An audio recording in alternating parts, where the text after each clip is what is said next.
দে খণ্ড করে নে সাধু সঙ্গ পাত্রে ফেলে নামা গুনে দে।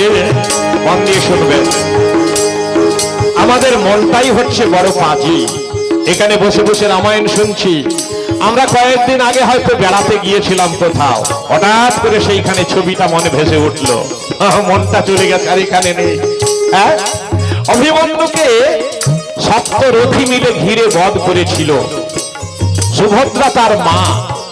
হ্যাঁ, কৃষ্ণের ভগিনী সুভদ্রা অর্জুনের বিবাহিত স্ত্রী সুভদ্রা, তার গর্ভে জন্মেছে অভিমন্যু, অর্জুনের পুত্র।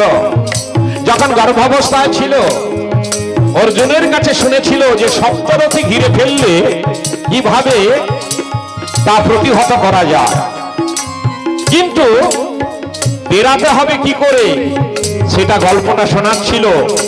মা তখন ঘুমিয়ে গেছিলেন, মা সুভদ্রা ঘুমিয়ে গেছেন।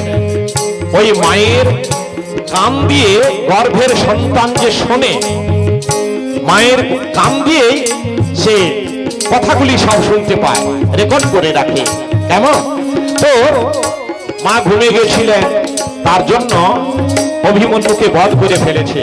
মানে কি করে বাইরে বেরিয়ে আসতে হবে এটা বলছিলেন অর্জুন, কিন্তু মা সুভদ্রা ঘুমিয়ে পড়েছিলেন, তার জন্য তাকে বধ হতে হয়েছিল। মানে গমনের অবস্থাটা জানে, প্রস্থানের ব্যাপারটা তার কোনো শিক্ষা নেই, তাই সে মারা গিয়েছিল। সপ্তরথী মিলে ঘিরে তাকে মেরেছিল সেই অভিমন্যুকে। হ্যাঁ, তাই আমাদের মনটাই তো পাজি। ওই ঘুমিয়ে গেছিল, অন্যমনস্ক হয়ে গেছিল, তার জন্য।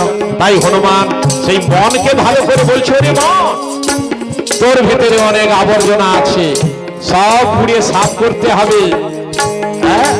মনের মধ্যে কুবাসনা আছে, কুবাসনা থাকলে হরিভজন হয় না, ভগবানকে লাভ করা যায় না। সেই কুবাসনাগুলি ছেড়ে সাফ করতে হবে। তাহলে কি করতে হবে না